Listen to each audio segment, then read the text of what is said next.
এই যে এটা হচ্ছে সুনাম ধন্য রহিম মাহফুজের আইপিএস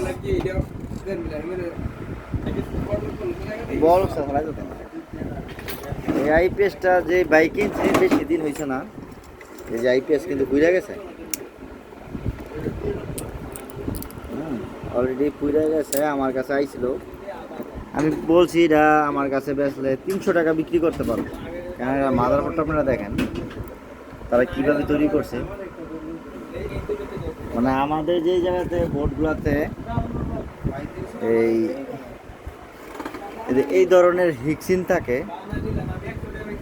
হ্যাঁ আমাদের যে সাইন অফ মেশিনে এই ধরনের হিক্সিন থাকে, এই তুলনা তারা কি ধরনের বোর্ড তৈরি করছে না, আকাশ পাতাল ব্যবধান।